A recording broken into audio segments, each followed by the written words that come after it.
Teardown Tuesday, and yes, I'm actually letting some people watch this live, not through my live cam setup yet, but through my new Dropcam. There it is, up there. So hi to everyone watching at the moment. I've got one of these new high definition Dropcams. It's a Wi-Fi webcam that hooks up to and streams live to the net. So the link is down below, EEVBlog.com/live, if you want to watch me 24/7 when I'm here anyway. So I've turned the mic on. Ordinarily the mic's not on, but anyway, that's an aside. So I'm not sure how many people are watching me at the moment, but anyway, here we go. Teardown. I scored these just the other day from the dumpster room. If you're following on Twitter, I posted a photo of these, and what they are is a digital PABX system. Obviously, someone in the building here has decided to move out or replace it or shut down or whatever, and they've dumped all this here, Panasonic and NEC stuff. So what we have here is a digital super hybrid system. It's a KX TD816AL, and this is a TVP100 voice processing system. And so this voice processing system has inboxes and things like that. So it's got 64 voicemail inboxes. So I expect some digital recording stuff inside this. And this is the actual, and I believe this NEC unit down here is the actual line interface unit. It supports 2 lines with 6 digital extensions or something like that. I'm not really big on my PABX system, so someone with more knowledge might know how all these things work and go together. I'll post links down below anyway. And then this one is the hybrid system itself.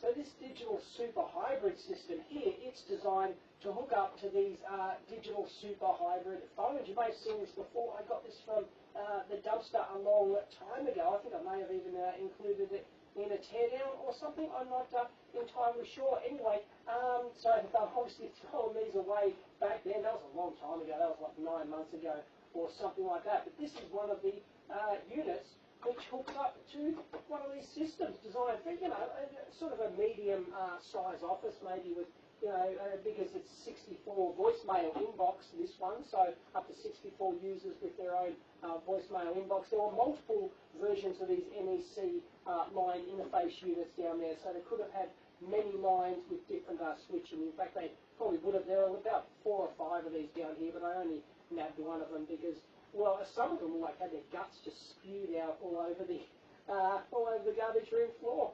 Anyway, let's crack these open and have a look what's inside. I suspect lots of combination of dip, and I'm not sure what vintage these are, but probably dip with some surface mount technology. Lots of digital recording. I mean, this one's a voice processing system with those 64 inboxes. I expect there to be, digital recording. What's going to store it in? Some SRAM, SD-RAM, something like that, I suspect. So that'll have some decent processing in it. This will be like a live interface type unit, and this one here, digital, the actual phone system itself, I'm not sure. This looks like it's got some sort of modular things on the top. I don't know. Anyway, let's crack it open.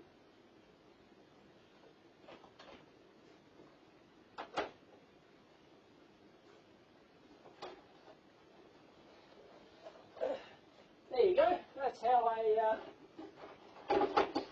teardown typically starts. I didn't bother being on camera. Sometimes I just couldn't be bothered. By the time I set it up, I've got to set it up over in the camera, the tripod up here in the corner, change the mic to my shotgun mic over, get there, probably have a good, a t-shirt on. I don't always wear those to the office. I do, but I didn't wear one today. So, whatever. So I just, some people complain if I'm not on camera for various things, but well, it would just be the intro clip. That would be pretty much it. So I'm not too fussed about it. And yeah, I didn't learn much about these things, so I am kind of talking out my arse. I know they're a PABX, I know how many lines they got, and that's about it. So,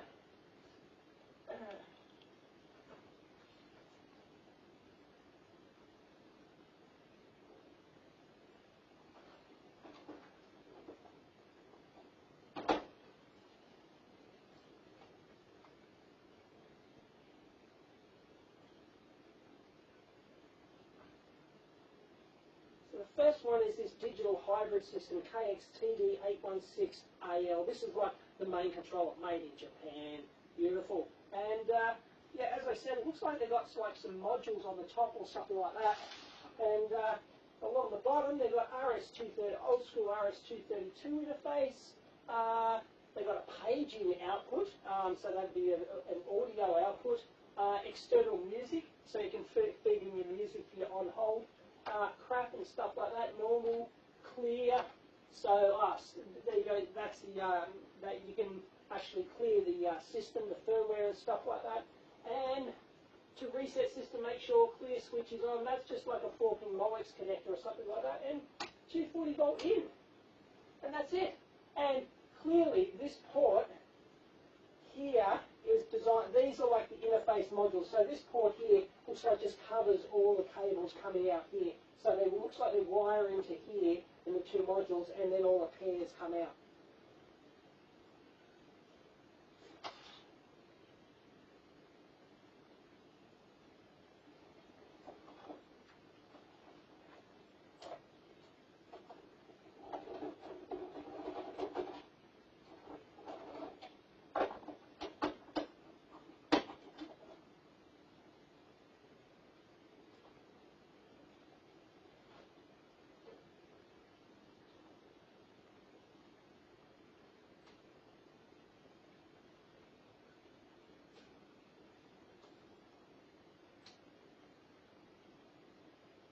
Actually, I expected more I/O than this, but it's just got things that says 2CO and PFT ports over here.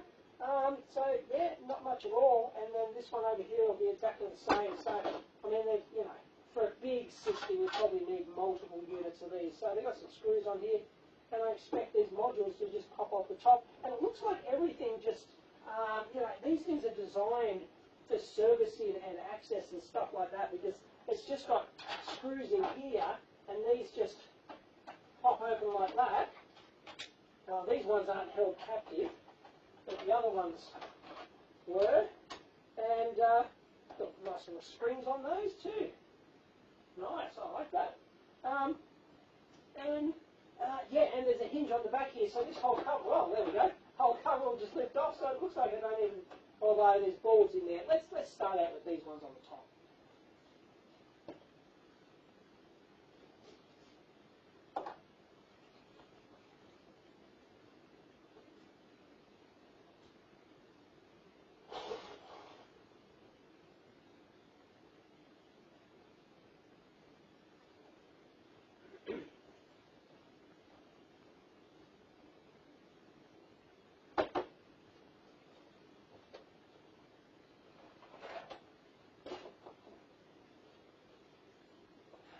Can never find my screwdrivers.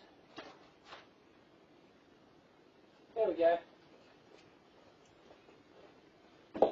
Tilts up over here. Never put it back.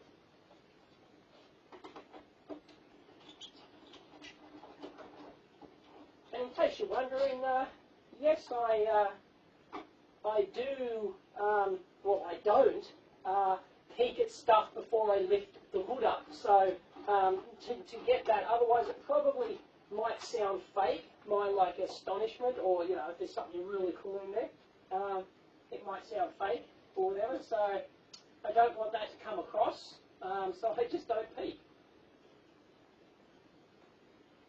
So here we go. Let's pop the hood on these, and well, no, fail. I undid the screw, and oh, there we go. Look at that. Nice. Okay. That's beautiful. Huge multi-weight ribbon cable coming out of there. Check out the ferrite. Check out the size size of a bloody ferrite. That is enormous. Absolutely enormous. Trying to do some EMC there. And this is, what is this? It's a 4CO line unit. There you go. So hence we had those 2 ports each. So I presume we can just, no, it looks like we have to pop this hood on here. Hey, here we go. Okay, now we're talking. Okay, this is interesting. Check out all the plastic is that yellow, by the way. Oh, I thought it was a big power button. Yeah, the old plastic like this turns yellow. So this could be substantially older. It could be because it heats up, which will do it even sooner, I believe. Oh, I can see some gas discharge tubes down in there. Anyway, yeah, look, here's our lines. So yeah, CO 1 and 2, 3, 4, external line 1, external line 2, 4, up to 8. Hence we had the 2 4-port units. So this supports 8 CO lines. And there we go. So we should be able to whip those out now. Nice and modular. Really like that. That is terrific. Yeah, look at that. Look at that big ass ferrite. I'll keep that, that's for sure.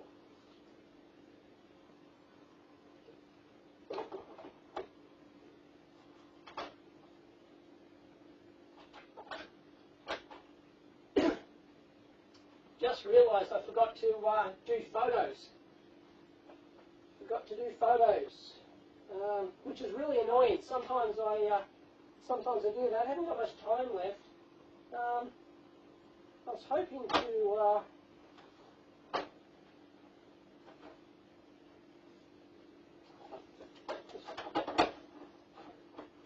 cheat here and put them back on. There we go. I'll try and get some shots. I'm always running out of time to do this sort of stuff.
One-inch header there for the door frame, and check it out, caution, do not remove this cover except qualified personnel.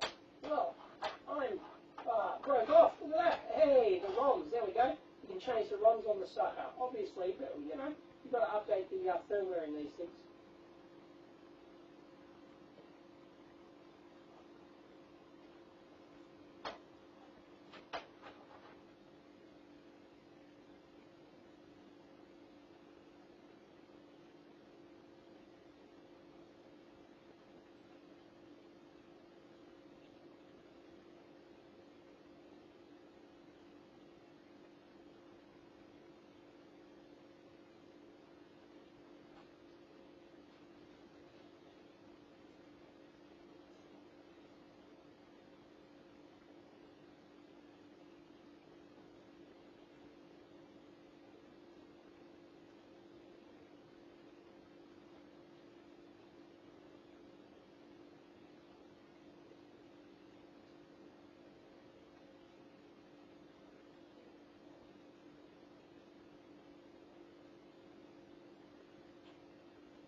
had to look up a data sheet there.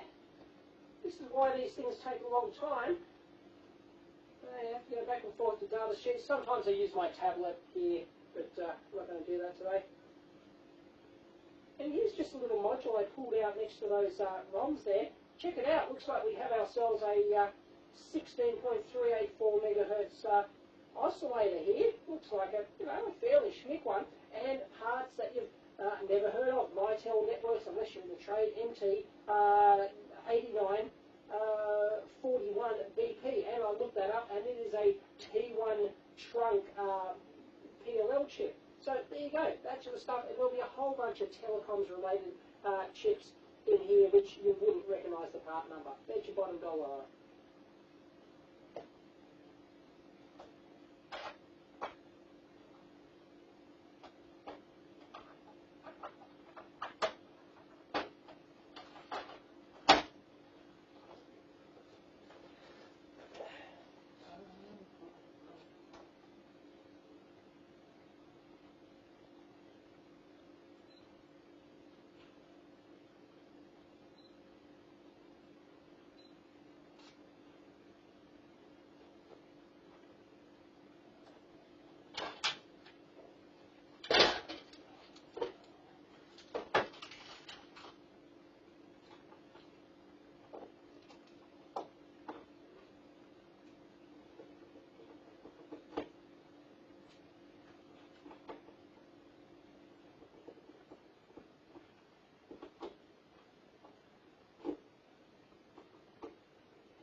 Okay, let's pop the hood on this 4-line CO unit. I still don't know what CO stands for.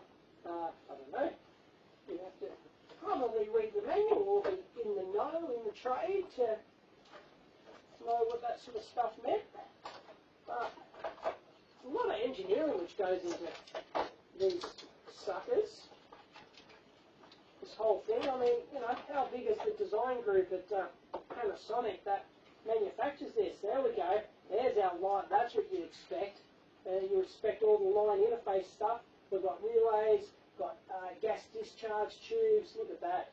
Yeah. Now we're talking. There we go. Looks like we've got ourselves a neon lamp too. They're quite common for on phone side of things for protection. So and gas discharge tubes, L. They little inductors there. Got some mods by the looks of it. So a whole bunch of protection stuff for all that lightning, because when you've got these sorts of phone systems, even though they're not, they're usually all internal. Oh no, this would be the one. No, these would be the ones. These would be the line interface units going to the exchange. So yes, they do leave the building. So these ones, lightning could strike on whatever, surges, all sorts of stuff. So, faulting other equipment down the line. So you've got to make sure that all this is protected. And you'll notice these neat little custom hybrids there with something on the other side. They're probably like, no, relay, it says. It's marked as a relay there. So these are little, maybe, little solid state relays or something. Weird. Yeah, try and buy those or get a data sheet on them.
it's actually a Murata part, so your odds might be a bit better than usual. Anyway, I had a quick Google of that, couldn't really find anything, but yeah, that's interesting, especially the big bulge on the other side.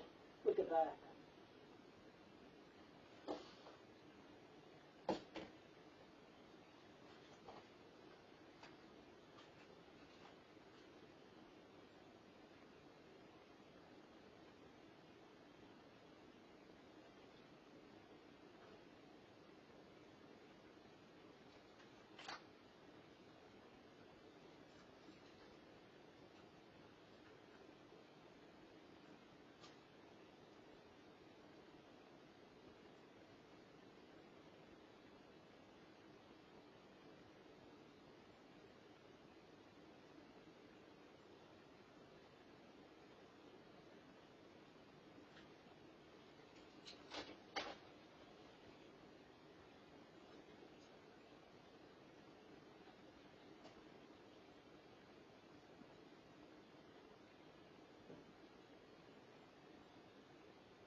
You can get a whole bunch of useful parts out of these things, and if you can ever salvage something like this, I think we're going to find lots of useful stuff. Look at these, top quality Omra and relays. We've got some NAIS brand solid state relays here. You get like the inductors you can rip out of these things, and little mini transformers, little telecoms transformers. Very nice stuff.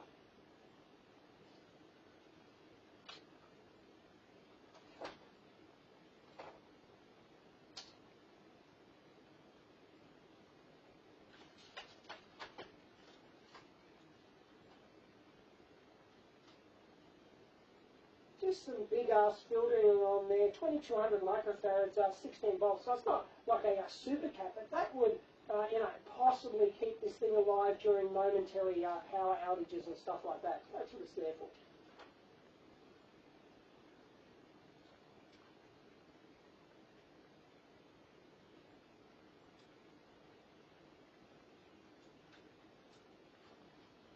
No, actually.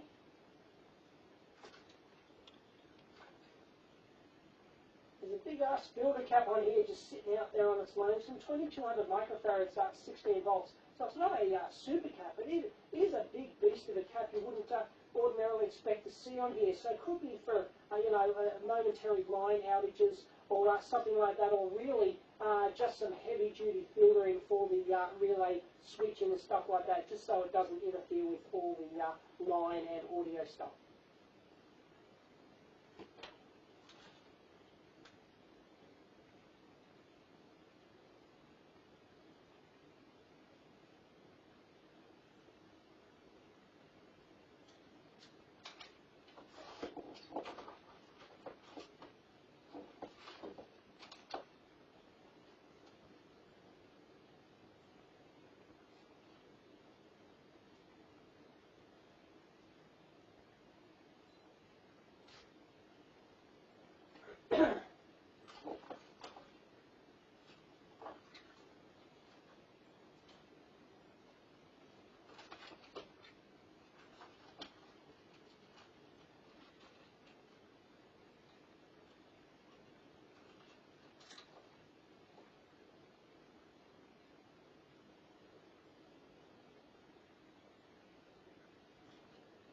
And here's the back of the board. Check it out. We've got a whole bunch of surface mount stuff on the bottom. So they've gone wave soldering, of course, on the bottom.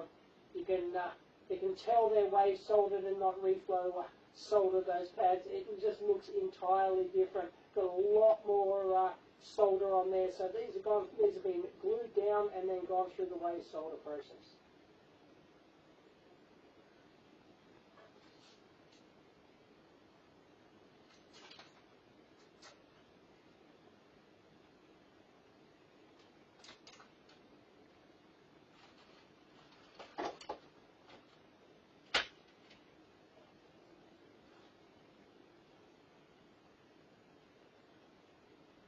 Of course, they're serious about shielding these things. There we go, big shielding plate on the bottom, and then this big, it's not mylar, it's some really tough insulating film on there, just to make sure nothing arcs over, nothing's going to arc through to the grounded shield.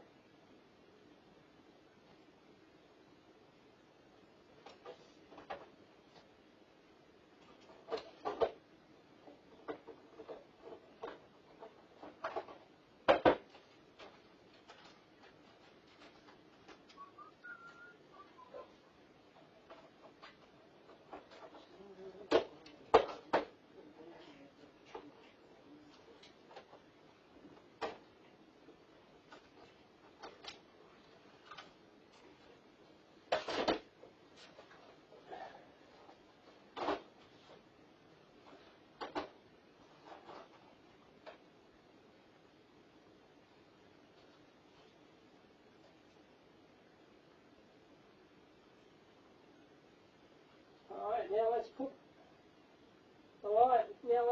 pop the hood on this thing. Couple of fuses here, line fuses. They got line and neutral line fuses. Yeah, double fuse there.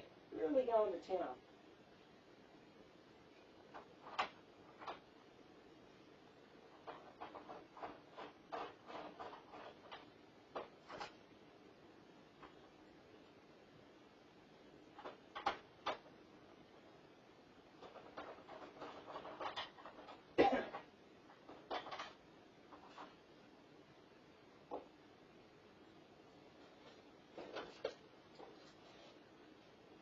And I find it's always interesting to know things like screws, for example. You know, people don't think about those, but think about the designer of this thing. Somebody, whoever designed this, had to, hold this case together with a certain kind of screw, and then what screws are you going to use in this one? Well, you've already specified these in your bill of materials, so exactly the same ones are used to hold these modules together.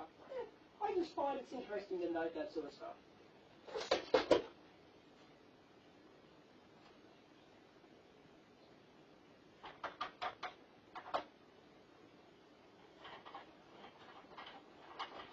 I like to throw those little asides in there. They just pop into my head. Hope there's still people watching. Don't know why. It's much better to watch the finished stuff.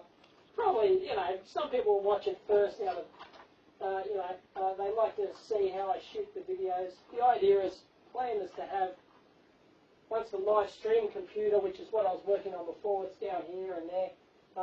Once that's up and running, I will, I'll have my second camera set up here, so it'll be much, it'll be right near the action here, so you'll be able to, I'll be streaming that live, and that'll go to YouTube, hopefully, so,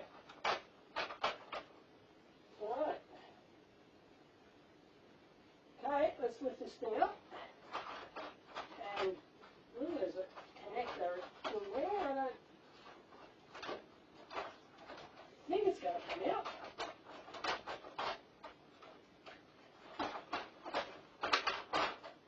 Ta-da! Oh, we're in like flint. Look at that. Yeah, once again, more line interface stuff around here.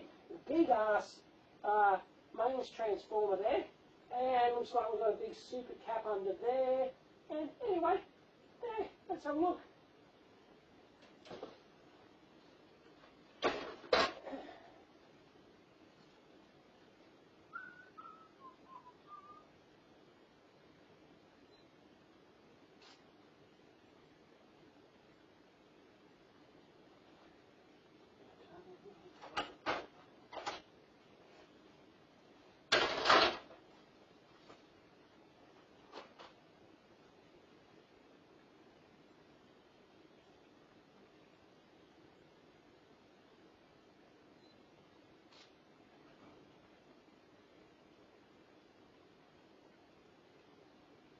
I was planning on doing that photography bench I was talking about, and you know, so I could really do some good high-res photos of these things. But by the time I set that up, you know, like it'll be over in the corner there, and I take this stuff over, photograph them all properly, and bring them back.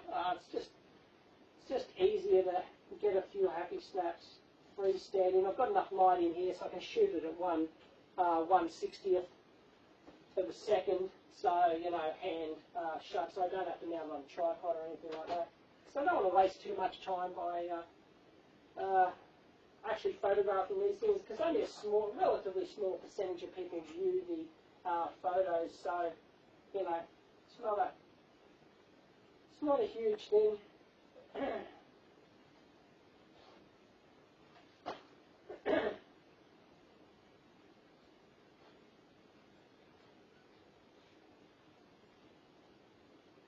Now, the first thing I notice here is all this grounding system. Look at this. They've got a big central plate, or a couple of central plates here, all tied together, or crimped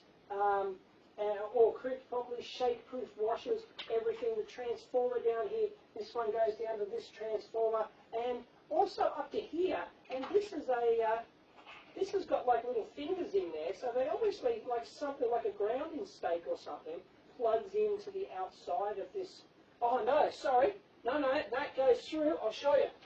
No. Check this out. There we go. Here we go. There's the matching, there's the case on top, and there we go. It's got a matching tab, so this slots directly down into that. Very nice. When this lid goes on like that, that's just beautiful. That is beautiful design. I really like that.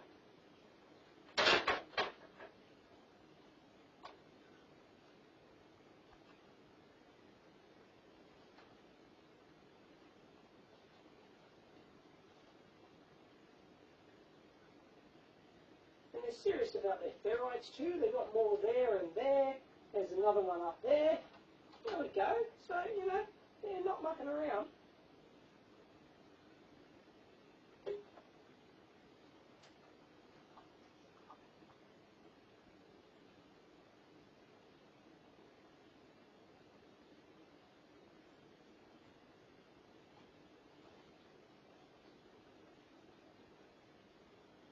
And more ferrites on the ribbon cables. Look at those. There and there. Whoa, belt and braces.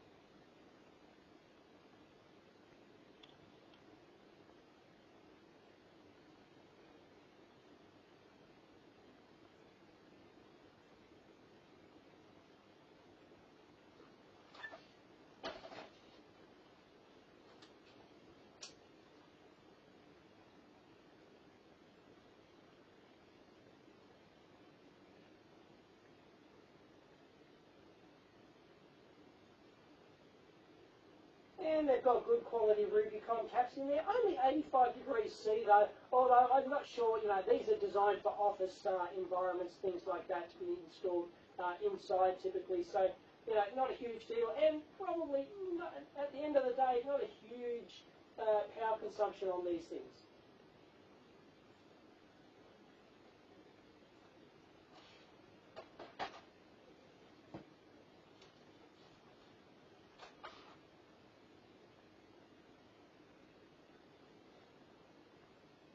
So we've got ourselves our switch mode down here, big heatsink, all largely spread out, looks really good. Here's these two line fuses on the top. We've got one in the active and the neutral lines. They've gone to the effort to make their own plastic body to hold those in place and bring them up, and they've gone to the effort to do a big plastic standoff here for this. It's not even a power button, it's just a power LED. And they've moulded that into the case and brought it out and screwed it in and moulded that plastic cover. And, oh, goodness.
get in some part numbers.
And there's the main micro. You probably haven't seen before. Toshiba TMP68301, and it's a 16-bit micro. Couldn't get a full data sheet, just a basic pinout and block diagram and stuff like that.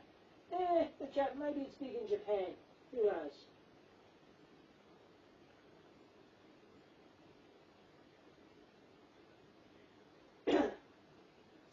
You'll notice though that the board layout, this is actually quite common to get these 0.1-inch headers around here. So this is for development and debugging. They can plug the emulator directly in there and debug all the code and everything else. So this isn't most likely like a flash microcontroller with your serial interface that you're used to. So they need really old school sort of emulator and development system for this.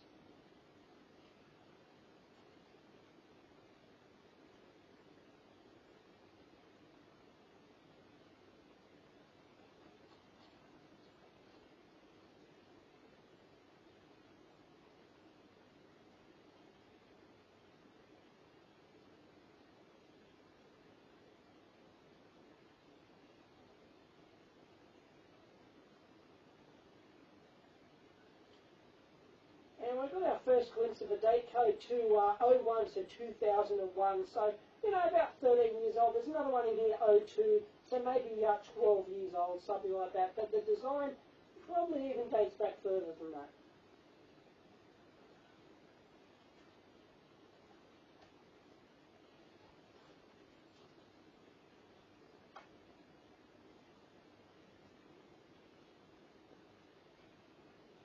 And that front door interface over here we talked about before, well, that's got a Mytel chip you've never heard of. It's the MT8981. It's a digital switch specifically designed for PCM encoded data streams. And in this case, it's multi-channel up to 128 64K bits per second channels it can handle, split up into several parts. So you have 32 of those, there's 4 of them, and 32 of those channels are combined to form a 2 megabit ST bus. So I'll link in the data sheet for that one for those interested.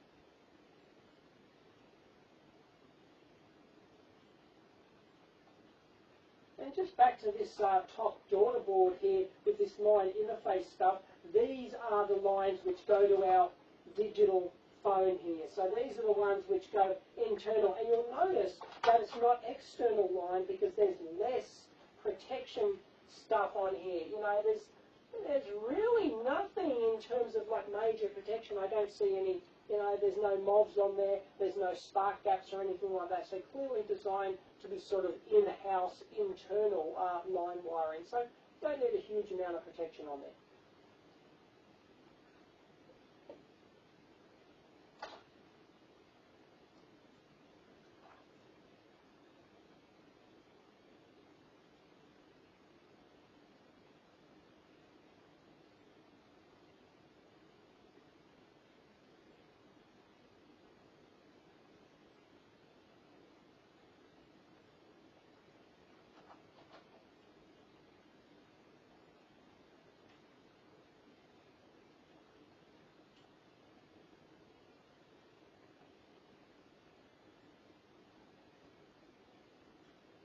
And yep, I just realised that was wrong.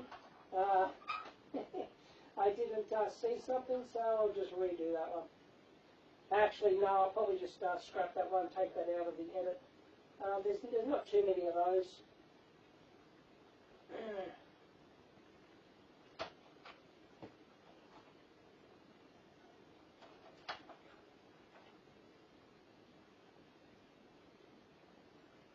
And once again, the back of this daughter board got surface mount stuff on it, you know, fair amount, and it's all wave soldered as well.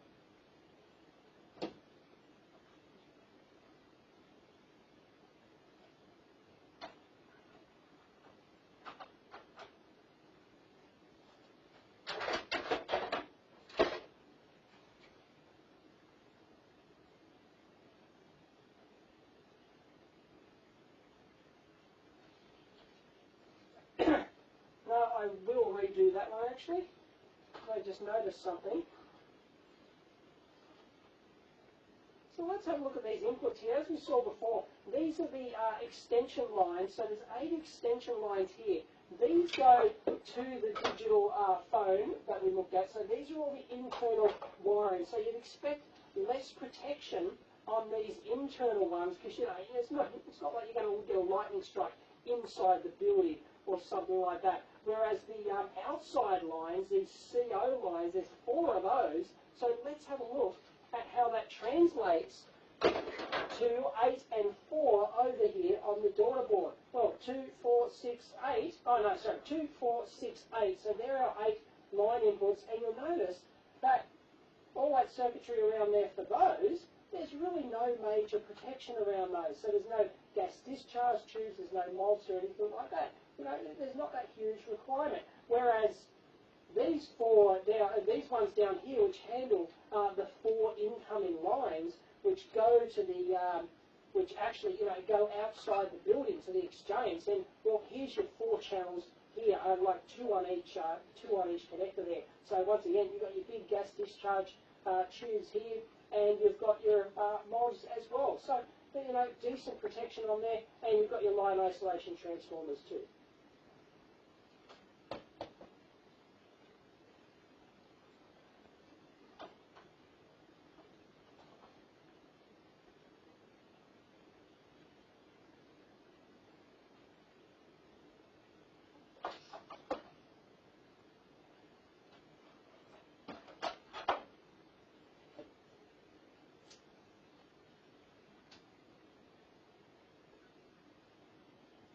And then these here are your individual channels. Once again, we've got 8 of those for those 8 internal lines which go to the phone. So, yeah, a couple of nice little tiny pitch surface mount parts down in there.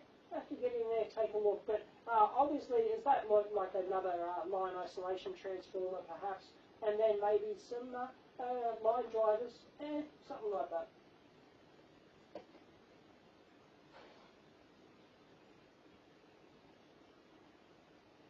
Here's a pain in the ass bit where I can't read the numbers. Really annoying. So I'll whack my macro lens on here. First time I've used my macro lens in today's shoot. But often I'll take this lens on and off 10, 20 times sometimes during a shoot, because I see, as I've said, I shoot everything in sequence. So that's how it works. So now I can get in there and read the chip as well as shoot at the same time. So that's all handy.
just printed something out. Often it's easier just to, you see, I wonder why I don't like include screenshots in the edit and stuff like that, screen captures.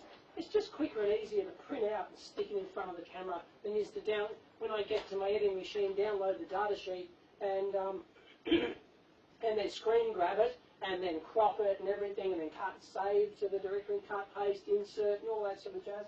It's just easier to do this.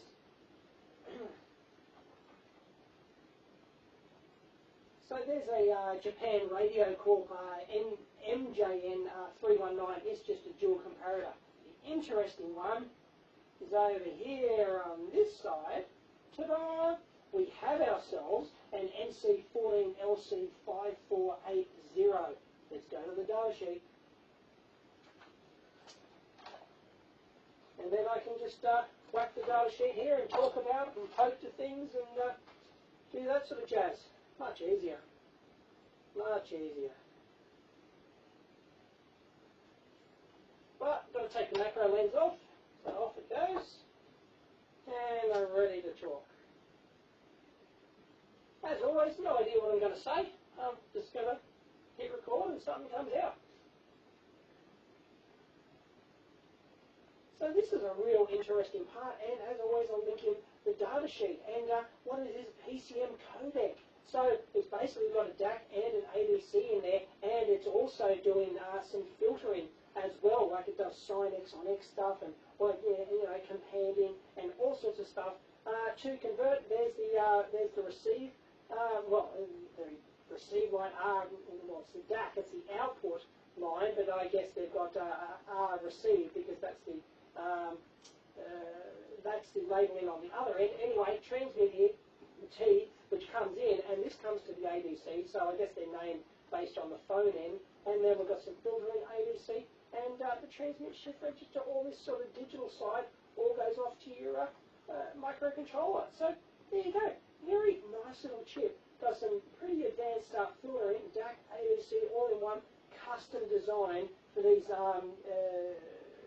PCM type phone applications. And we're talking about a linear 13-bit ADC as well. It's pretty serious business.